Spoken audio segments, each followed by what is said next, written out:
Firstly, an engagement ring is an interesting subject when we think about gender equality. Is it a gesture of fidelity and love, a possessive sign that Sheila is betrothed, soon to be wed, or a replacement for a breach of promise? But more on that one coming up. Let's look at the simplest first, the gesture of fidelity and love. Gerald has, unbeknownst to Sheila, been having an affair with a lower class girl, Eva Smith, or Daisy Renton, as she called herself at this time in the play. Sheila makes a reference to this when she mentions, in a half serious, half playful way, "Last summer when you never came near me." Due to the stage directions, we know that Priestley wanted to be clear that his character was aware of something going on, but pretending that it was a joke. Many a true word is spoken in jest.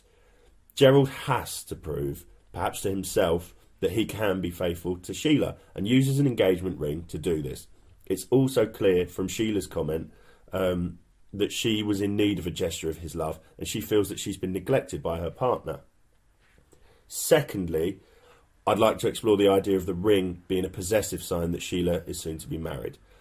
Lots of my students claim that Gerald is the most moral of all the involved characters, as he's the one who genuinely wants to help Eva or Daisy. This is, of course, ignoring his eventual cheating. Whereas all of the other characters' incidents happen as a result of impulse. However, when it comes to Gerald's history, it paints him in a different picture. Gerald is a young man who's undoubtedly from a respected and classy family. He takes the lower class Eva Smith under his wing and allows her to stay at a house which he's looking after. If we picture him as a man who's doing this out of the kindness of his heart, then we're presented with a Cinderella-type tale. But I wonder if his intentions are really so noble. It's fair to say that he appears to get some gratification as a higher class man when helping this young lady out, when keeping her as a mistress, and when, as some would argue, keeping her as a possession. This throws a new light upon the engagement ring, as it could be understood as to be a symbol of his possessive nature. And because Sheila is understood to not be of the entire same class as Gerald, she could just become another opportunity for Gerald to assert his class and his dominance.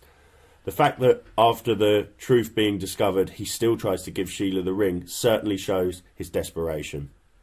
He doesn't stand up to Mr. Burling either in defence of the women to try and help them. Some might say he only interferes directly with their lives to fuel his self-importance rather than offer his help selflessly. Finally, the replacement for a breach of promise. Now, a breach of promise is a legal term that was used up until the 1970s. If a man proposed to a woman and didn't follow through with the marriage, he could be sued for breaching his promise. An engagement ring would be part of this, as a woman could keep the engagement ring if her partner failed to marry them. Sheila, by the end of the play, has shown that she's more moral and has more scruples than any of the other characters. She shows that she's not influenced by possessions or by money by returning the undoubtedly expensive ring to Gerald. Now, this brings me nicely on to a different type of symbolism to discuss when thinking about the ring. The circular design of a ring exists to signify a love that will last for eternity, with no beginning and no end. The ring makes an appearance at two important parts of the play. At the start, where the characters are blissfully unaware of their collective repercussions of their actions, and at the end, where Gerald, Arthur and Sybil have convinced themselves that they're innocent once more. In this way, and due to the play also beginning and ending with an inspector calling upon them, we could call it a cyclical narrative.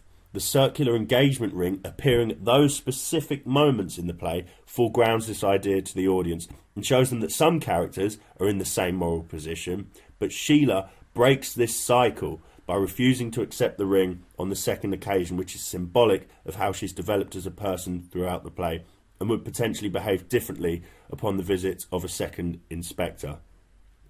Here's a question for you in the comments. Is this cycle going to continue forever as a punishment for them all? With a godlike, all-knowing inspector, could this be purgatory?